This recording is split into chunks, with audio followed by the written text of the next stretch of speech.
nyingine tu hapa. Hapa Hapa hapa. Sasa hapa tunanyanyua. Maiki. Ndio.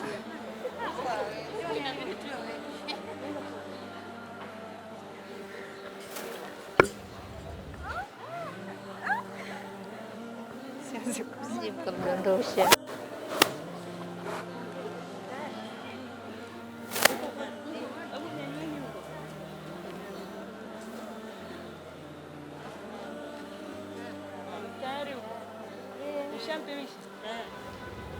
Zoezi la kuweka maandaliwaji kwenye karibu wetu juu ya sanda ambayo tuliokuwa tumeiandaa. Tayari wameshavua gloves. Baada ya kuosha wanatoa gloves. Alhamdulillah. Kwa hiyo sasa hivi wako katika hatua ya kumpamba, kuvalisha mavazi yake ya mwisho ya kuelekea kwa Allah tabaraka wa taala. Kama mnavyoona, kwa nini tumefanya hivi? Wametoa, wamemnyanyua, wameweka ule mkeka. Kama mnakumbuka kipindi kile niliwaambia, mavazi yako vile vile hayatolewi, wameyashona ili asiwape tabu wakati huu. Tumemuosha, wakati wa kumosha tulisafisha kichwa, tukaja upande wa kulia, upande wa kushoto tukaosha sehemu zilizobaki. Hatua iliyokuwa inafuata ni kumwagia maji ya sidiri na ni maji ya kafur, ambao ni yale maji ya karafuu maiti ambao anamwagiwa mwili mzima kama manukato. Karafuu maiti inasaidia kuimarisha mwili wa marehemu, kwa sababu akifa utakapomuosha pale mwili wake ukipata maji unatepeta. Kwa hiyo ukimwagia karafuu maiti ile inakaza, inasaidia mwili kufanyaje, kuimarika. Kwa hiyo ndio zoezi ambalo la mwisho kabisa la kuosha ni kumwagia karafuu maiti. Baada ya hapo ndo mnamfuta maji na kumuondoa nguo mlizomoshe.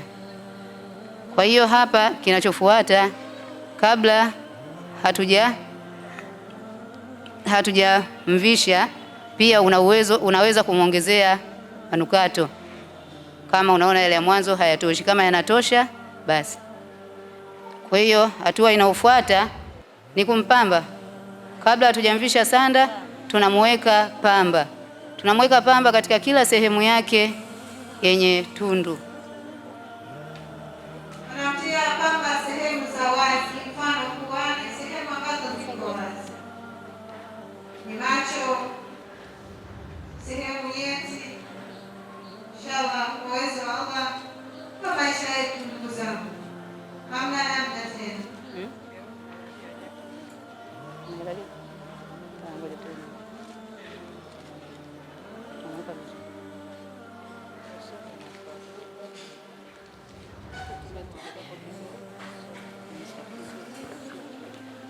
Namna saa zile pamba inapokunjwa, wanadai waone inakunjwa vipi, inawekwa ikwaje. Ndio hivyo tutawashiria, kwa sababu hatuwezi kumwonyesha wazi ndugu yetu.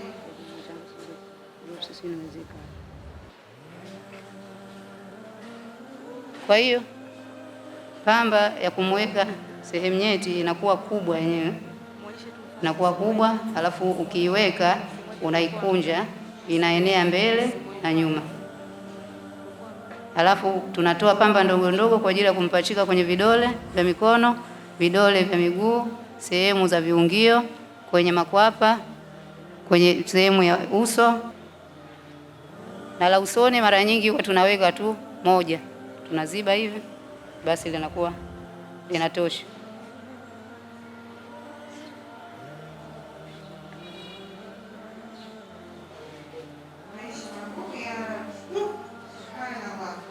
Tujiandae wapenzi, haya ni maisha magumu sana, au unayaona ajira zako ni magumu sana, yanahitaji kumcha Allah subhanahu wa ta'ala. Baada ya zoezi hili la kumvisha, la kuosha, tushamaliza hapa zoezi la kumvisha, tumeshamweka pamba. Sasa tunakuja kumvisha gagulo.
tunamvisha gagulo ambalo lenyewe linakuwa ndani ya gauni.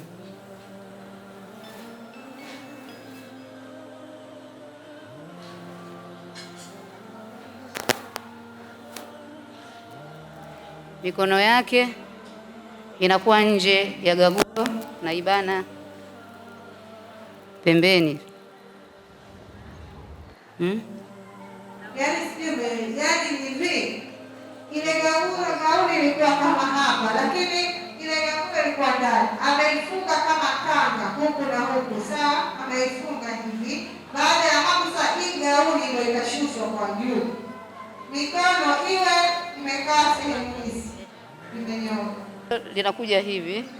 Kwa hili gauni linakuja hivi, kwa hiyo unalikunja huku pembeni, kulikozidi unamkunjia kwa chini.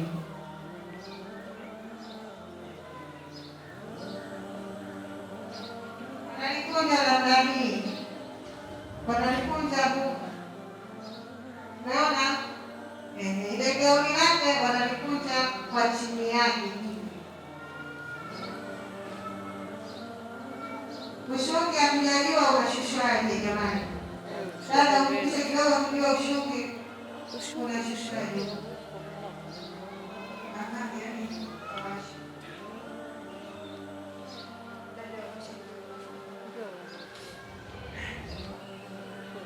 Ushungi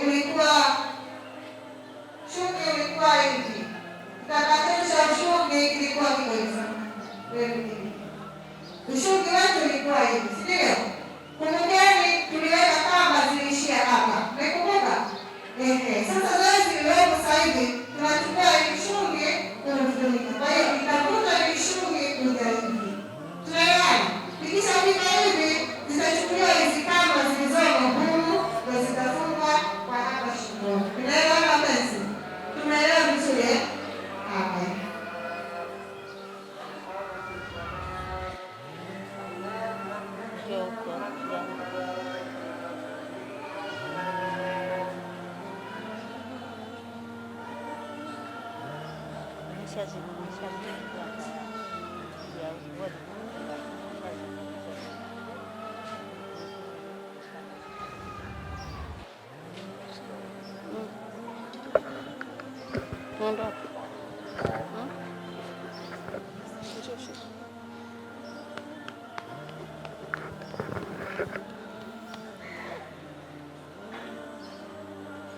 Hapo ni nani?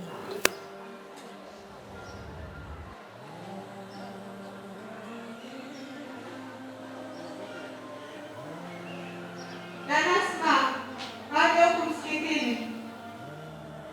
Nasma.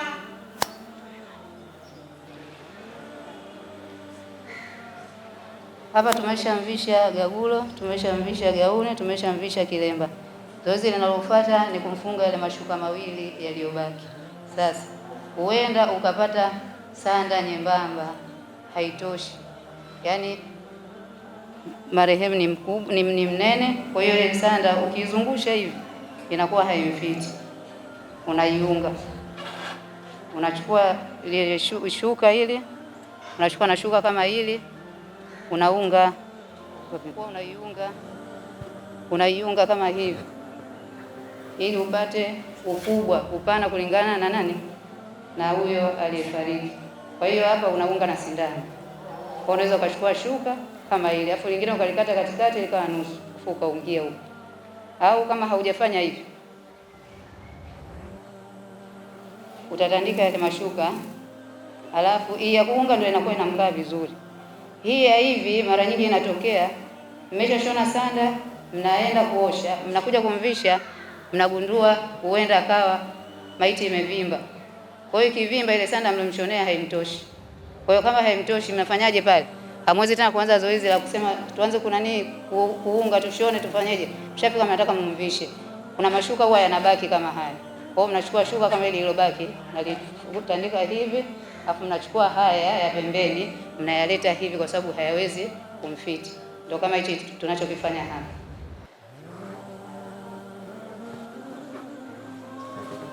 Ile shuka ndani inakuwa halitoki. Kwa hiyo hii shuka ya kwanza tunavyoileta hivi, Kama zingekuwa zinalingana, hii ingekuja hapa ya kwanza,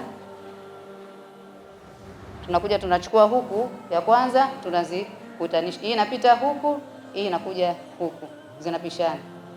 Tunakuja tukishazifunga, tunakuja shuka ya pili, hii inakuja huku na hii tunaivuta, tunaanzia kulia tunaenda wapi? Kushoto. Hii inakuja huku, hii inakuja huku. Hapa tunakuwa tumeshafunga mashuka yote mangapi? Mawili, ambayo tunafunga juu ya nini? Juu ya gauni. Sasa huyu tumemwacha na hili shuka kwa sababu haya mashuka yetu hayapishani. Yaani hili aliendi huku na hili haliji wapi? Huku. Kwa sababu ni nini? Membamba. Kwa hiyo hapa tulitakiwa tufanyeje? Tushone. Lakini kwa sababu ni jambo la mara moja, ikitokea wewe ukisi aliyekufa ni mnene, basi sanda uziunganishe.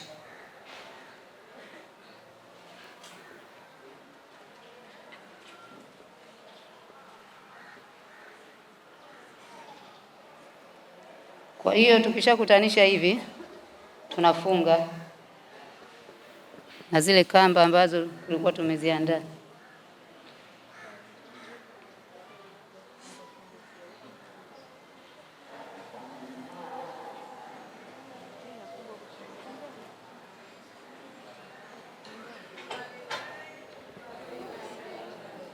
Tunafunga ufungaji wa kitanzi.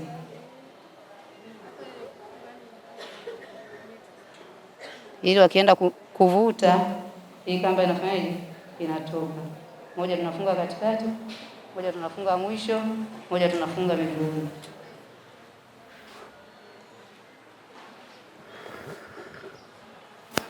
Hiki kitambaa kinachozidi huku kwenye miguu tunakirudisha hivi.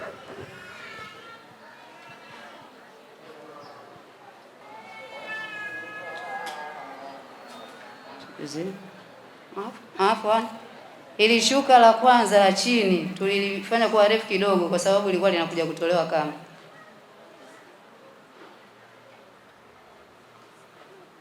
Kamba ambayo inafungwa miguuni na kichwani inatoka kwenye shuka la chini. Inajitoa kama vile ile ya juu ya kwenye hijabu.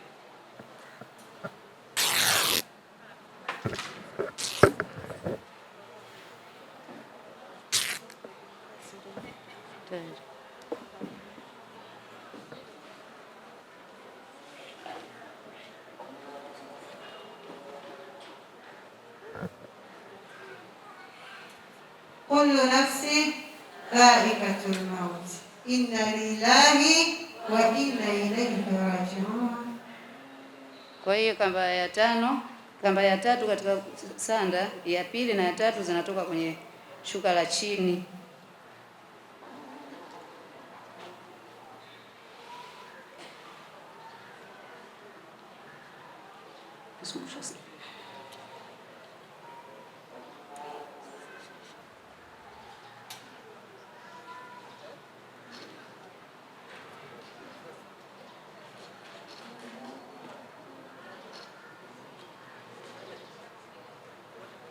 Unaifunga kwa kitanzi, unakuwa unakaza, anakuwa tikisiki, akichwani vile vile.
Kwa hiyo hiki kitambaa kinachobaki huku tunakirudisha hivi, vinakuwa vimelingana, narudisha hivi kama kama pambo.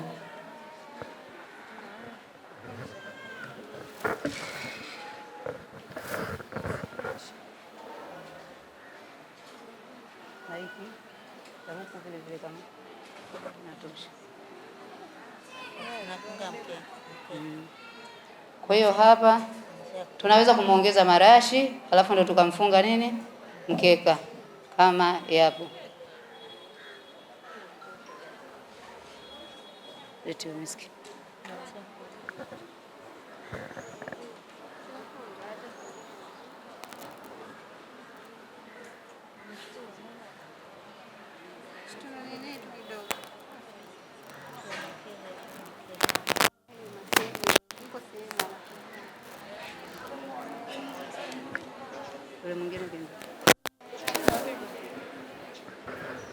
Zoezi linalofuata ni kumfunga kwenye mkeka. Kwa hiyo mkeka unatakiwa uwe mrefu. Mkeka wetu umekuwa mfupi, lakini mkeka unatakiwa uwe mrefu, uzidi nini? Uzidi mwili.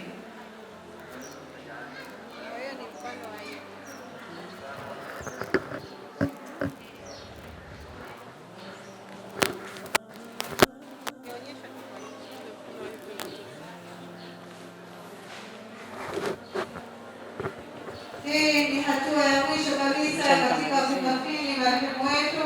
Tayari tumeshamfunga kwenye sanda na tayari tumeshafungwa kwenye mkeka. Ni hatua ambayo ni ya mwisho kwa wanadamu. Kila mmoja ataipitia, ndugu zangu katika imani. Kila mmoja moyo wake nadhani umechoka na umepata mazingatio makubwa. Namna hii wanadamu ndivyo tunavyoondoka kuelekea kwa Allah subhanahu wa ta'ala. Ni hatua ya mwisho ya kufunga mkeka. Alhamdulillah, mwalimu wetu ametufundisha kwa ustadi mzuri kabisa. Alhamdulillah, aliyekamilika ni Allah. Sehemu ambazo tunaenda ndivyo sivyo. Yote haya ni katika kujifunza na kuweza kueleweshana vizuri. Allah atupe taufiki zaidi kwa siku nyingine katika kujifunza masomo yaliyokuwa bora zaidi. Kuna swala mazingatiwa. Nini tunakifanya leo? Ni siku gani ambayo unaweza na kurejea katika mstari wa Allah subhanahu wa ta'ala? Namna hii maisha ya mwanadamu ndivyo yanavyokuwa. Kullu nafsi dha'iqatul maut.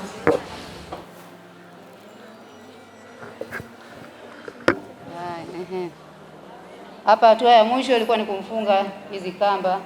Kamba moja tunafunga katikati, kamba moja inafungwa miguuni na kamba moja inafungwa kichwani. Sasa kulingana na mkeka wetu, kamba zenyewe zilishatolewa. Kulingana na mkeka wetu mdogo, hatuwezi kumfunga wapi? Hatuwezi kumfunga. Kuswali kwanza tunarudi kumswalia au? Tumswalie.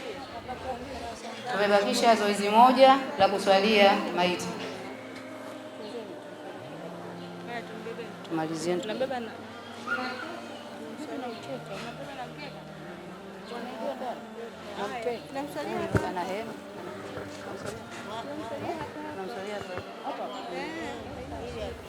Kwa hiyo hatua ya mwisho ambayo imepata ni kuswalia ndugu zetu, ndugu yetu, maiti wetu, ili tujifunze namna gani anaswaliwa marehemu wetu. Mwalimu wetu ataweza kutuelewesha ni takbira ngapi zinafaa kumswalia marehemu, ambayo zinatumika katika ibada ambayo haina rukuu wala sujudu, ibada ambayo ni ibada adhim, ambayo Allah subhanahu wa ta'ala anamwajibishia mja wake kwa siku zake za mwisho baada ya kuiaga dunia. Kwa hiyo hatuyabaki ni kumswalia, tujiandae kwa kumswalia, tuhitimishe zoezi hili.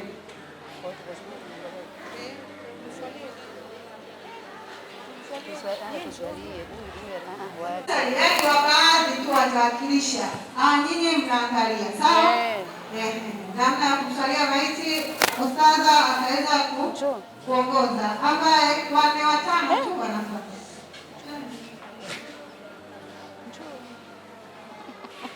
Katika kuswalia maiti, mwanaume imam anasimama kichwani, mwanamke anasimama katikati. Kwa hiyo hapa niliposimama ndipo anaposimama akiwa anayeswaliwa ni mwanaume, lakini kwa mwanamke nasimama katikati.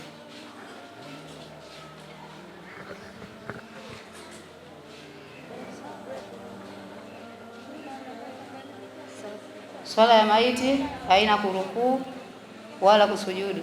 Swala ya maiti inaswaliwa huku mmesimama. Swala ya maiti ina takbira 4. Takbira ya kwanza unasoma surati al-Fatiha. Takbira ya pili unamswalia Mtume. Takbira ya tatu namwombea marehemu na waombea na wale watu wengine. Takbira ya 4 unaweza ukaleta dua au ukatoa salamu. Je, ni mpaka ushike udhu au uswali wakati wa udhu? Swala inaswaliwa na udhu kama swala zingine. Mtu mwenye udhuru hawezi kuswalia maiti. Shukran.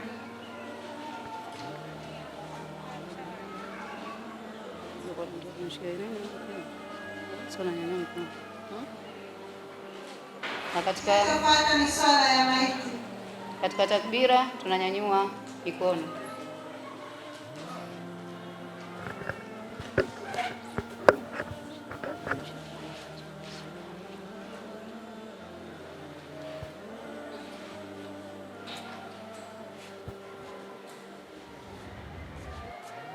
Allahu Akbar.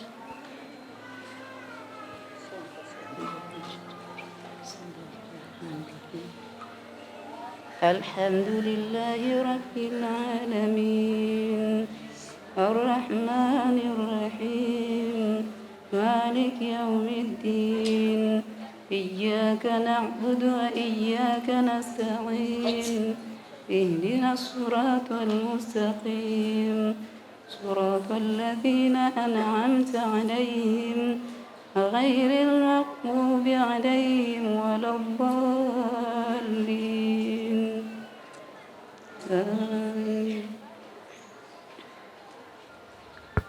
Allahu Akbar.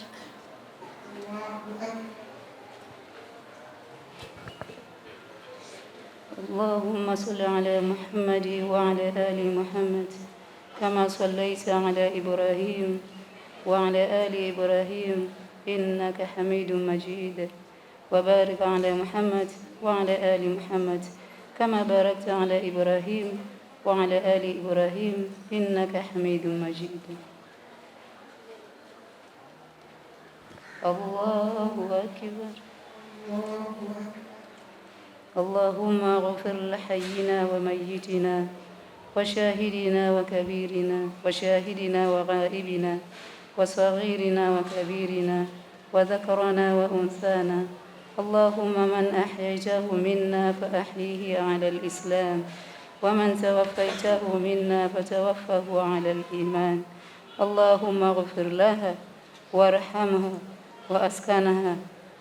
اللهم اغفر له وارحمه واسكنه واعف عنه واكرم نزله ووسع مدخله واغسله بالماء والثلج والبرد ونقه من الخطايا كما ينقى الثوب الابيض من الدنس وابدله دارا خيرا من داره واهلا خيرا من اهله وزوجا خيرا من زوجه. اللهم اغفر له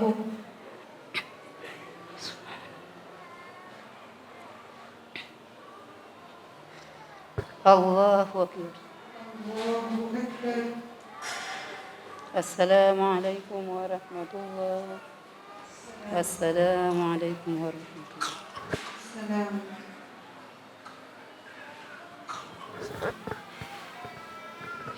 Kwa hiyo hapa dua hii tumeisoma kama tunamswalia ni mwanamke, lakini nimesoma dua kama namswalia mwanaume. Kwa hiyo kwenye kumswalia mwanamke ukiwa unaisoma hii dua utasema Allahumma ghfir laha warhamha wa askanani Allahumma man ahyaytaha minna fa ahyiha ala al-islam wa man tawaffaytaha minna fatawaffaha ala al-iman. Allahumma ghfir laha warhamha wa'fu anha. Allahumma ighsil laha bil ma'i والثلج والبرد ونقها من الخطايا كما ينقى الثوب الأبيض من الدنس. Kwa hiyo utakuwa unabadilisha kwenye hau yenye dhamma utakuwa unatia hau yenye Fatiha kwa mwanamke. Mpaka hapa swala inakuwa imekamilika. Alhamdulillah, jazakillahu khaira. Anti, yani tunashukuru sana, lakini tumesoma kwa jahara, yani ameshalisha kwa jahara ili kupata mazingatio kwa wale ambao wanafanya nini, wanasoma. Tunaelewana wapenzi? Kwa hiyo penzi katika imani tumeishia mwisho. Allah subhanahu wa ta'ala atujalie kila atupe mwisho mwema. Allah atuzidishie na mwalimu wetu amzidishie imani, atujalie elimu zaidi. Tumenufaika makubwa, tuliyopata ni makubwa. Kikubwa ni kuyafanyia kazi, hatuzidi kuyaishi Mtume sallallahu alaihi wasallam aliyotuamrisha na kuyaacha ambayo Allah aliyotukataza. Basi tumwombe Allah mwisho mwema. Ewe ya Rabbi, tujalie mwisho mwema. Na huyu ndugu yetu aliyejitolea kufanyia hili jambo, Allah umjalie mwisho mwema, umsahalishe katika imani, umjalie fisa vilibali. Ewe Allah, umfungulie maisha yake duniani hapa.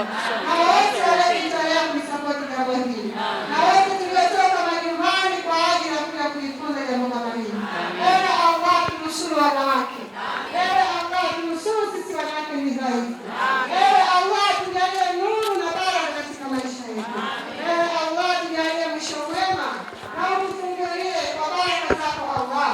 Kutokana na maombi na ushauri wa wadau wa Kishki TV duniani kote ya kuomba kuichangia Kishki Online TV ili nao wapate kheri zinazotokana na kazi hii, sasa milango ipo wazi kwako Muislamu popote pale ulipo. Unaweza kuichangia Kishki TV kwa kutoa sadaka yako ili umma wa Uislamu uendelee kunufaika na maudhui ya vipindi mbalimbali vyenye ukumbusho na mafundisho lukuki kutoka hapa Kishki TV. Kumbuka kutoa sadaka hata kwa kiasi na ikhlas na kufurahi pindi itakapofika korabuka. Changia Kishki TV kupitia Airtel Money 0789445555 au Vodacom M-Pesa 0746588888. Jina Kishki Online TV.